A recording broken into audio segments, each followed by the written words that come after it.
Hello everyone. In this new tutorial, we will create this bird character using different sculpting and modeling tools in Blender. So let's start with this one. Select the default cube and press Ctrl 3 to add a 3-level subdivision modifier. Apply the modifier as well. The reason for this is to add some more faces resolution. Right click and select Smooth Shade.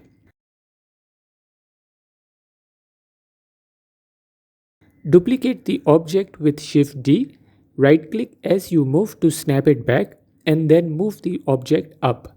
This part will become the head and the neck. Sometimes you may need to switch to orthographic side views while working in Blender. While rotating in the side, press the Alt key to snap switch to the closest orthographic side view. It is useful for viewing and aligning objects. Go in the edit mode and select the face mode. Enable X-ray view. This will allow us to select all faces on back sides as well. Select the lower part faces and move them down. This long part will become the neck area.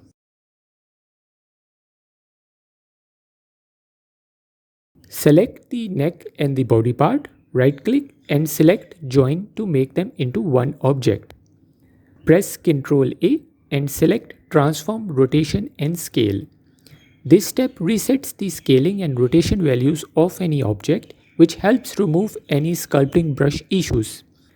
I will rename this object as Body. Now switch to the Sculpt mode. We are going to remesh the entire object. In the Remesh menu, turn on Fix Poles. I will turn off Fast Navigate as well. Press R to show the remesh grid. Move the mouse to reduce the grid size slightly. Don't make it too dense. Next, press Ctrl R to perform the remesh operation. You can see our object has merged both objects and created a new seamless topology. Turn on Symmetry option. Using the grab brush with a lower strength value and a bigger brush size, I will start changing the shape of the lower part. Shift click to smooth any areas. Move the points towards the inner side in the back.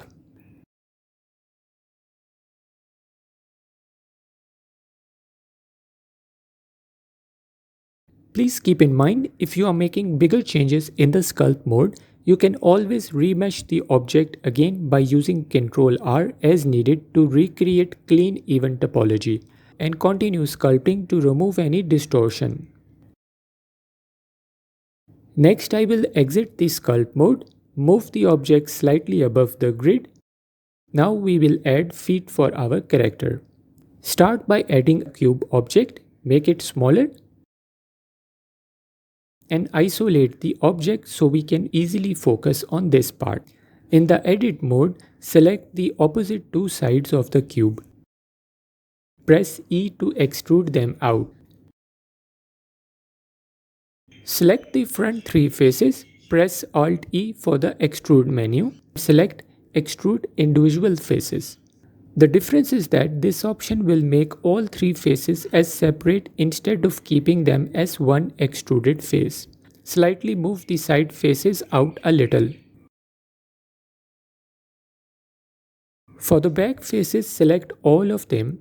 Press E to extrude them 3 times to build the back side of the foot.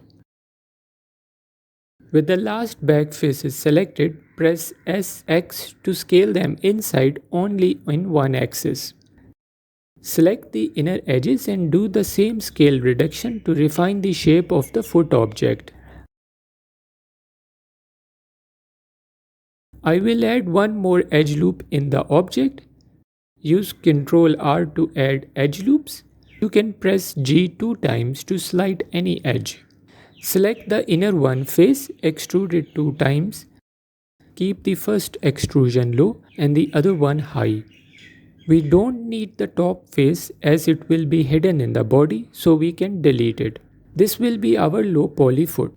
Press Ctrl 2 to add a 2-level subdivision modifier. Smooth shade the object as well. Exit the isolate mode if it is still on. Make the foot object smaller and position it under the body. Make small adjustments in the size so it looks correct. While we can keep the foot object as it is now, but we are going to further refine the shape. Make a duplicate copy of the object so we don't lose our original mesh object in case we mess up something.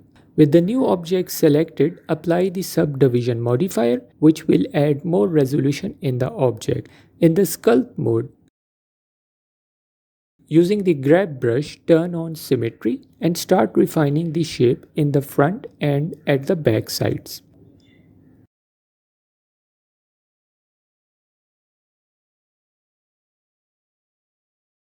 Now I will use the inflate brush and sculpt over the front top side to make it more round, just adding single strokes and using a lower strength.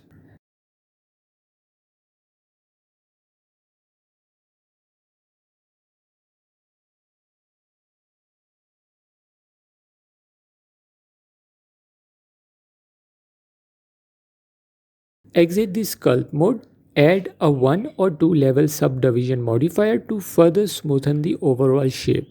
We can make the shape a little bit more thinner.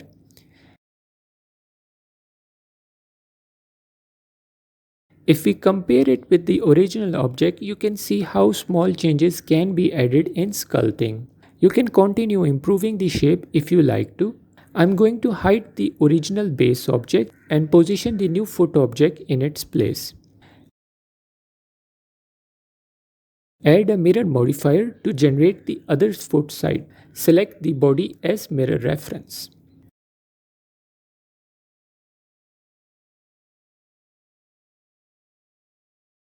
Let's add a beak. Using a cube, I will place it near the top head part in the front.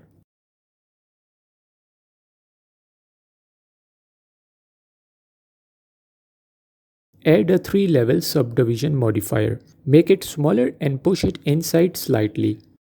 Here, depending on the style of design you like, you can change the scale of the object. I will make it into a longer shape.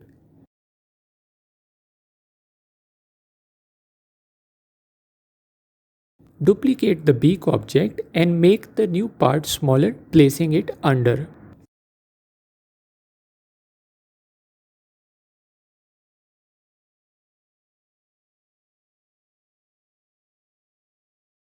Let's add some wings on the side. Simply duplicate the beak object again and move it to the side.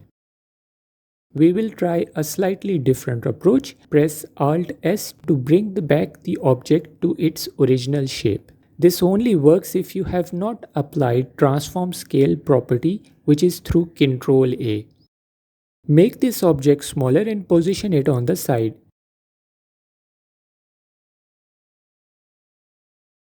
If we try to make some changes through sculpting here, it will not work correctly because the object has very less resolution and we have also not applied the subdivision modifier yet. So instead of applying the subdivision modifier, we will go in edit mode, select the back face and extrude to build the shape. Select the inner edge loop and scale it down.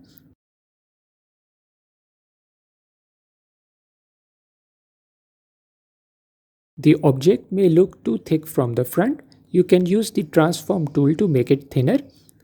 Add a mirror modifier and use the body as mirror reference. Sometimes when we switch to sculpt mode, you may see this message which says object has non-uniform scale, sculpting may not work correctly. Anytime we make changes to the scale of any object, this message will show. Simply go back in the object mode and press Ctrl A and apply transform scale so sculpting brushes work correctly. Now you can continue working in the sculpt mode. For the eyes, the process will be same as before. Either use a sphere object or duplicate the beak object. Position the eye object in the front and add a mirror modifier.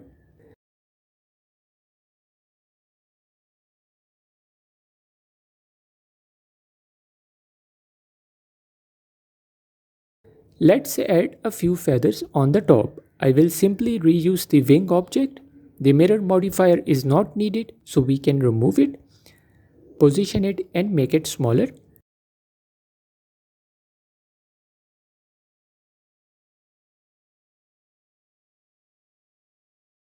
Apply the transform scale, and in the sculpt mode, I will refine the shape. In the edit mode, select all faces, Shift D to create 2 more copies. We are working in the edit mode this time, so we are actually creating object geometry inside the same object. Next, we will add some materials. Switch to the material preview. I will add some basic colors, and this completes the overall model. Now we will look into some further optimizations. You can skip this part if you need to.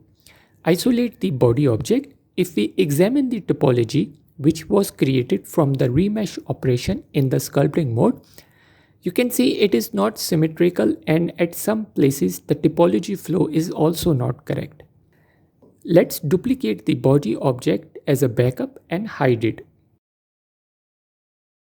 Go in the data properties. In the remesh menu, select the quad option. Click the quadriflow button.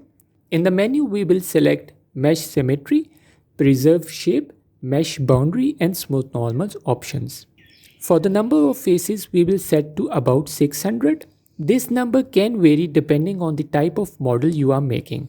Too low values may completely distort the shape, so you may need to experiment different values. Click OK, and you can see our object has now more optimized clean topology. There is one issue that you will come across. You can see there is a seam line in the middle where vertices are not getting connected. We can easily fix this. There are 2 methods. First method is to add a weld modifier. It will auto merge all open vertices which are close enough. Make sure to apply the modifier as well, and that's it. Second method is to manually select all the middle vertices or edges. You may need to switch to X-ray mode for this, so everything in the backside is also selected.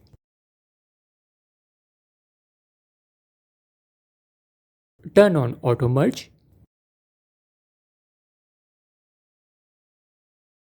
Press SX0 and hit enter. This will move the selected vertices in the middle to straighten them and merge with each other. Sometimes after quadriflow remesh, there can be a few open gaps in the middle of your object, so this method works better. You can easily make changes in the sculpt mode. Optimizations are always important, and they can help you in making better clean models to meet different requirements and even reduce render times. When we compare it with the original object, you can see our new object is more clean and optimized. Add a 1 or a 2 level subdivision modifier later to make it look more smooth.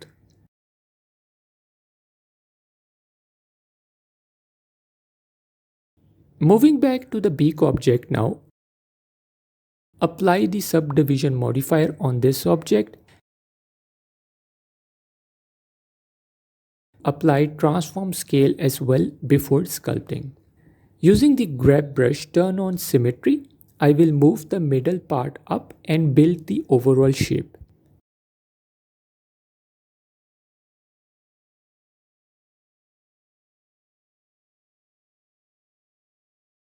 Add a 1 level subdivision modifier, and from here you can continue working on this or make your own new models using the different techniques shown here. And this completes the tutorial. For rendering, I have used a single solid color background setup. Here is the node setup if you like to use it. And for the lighting, I have just placed a sunlight.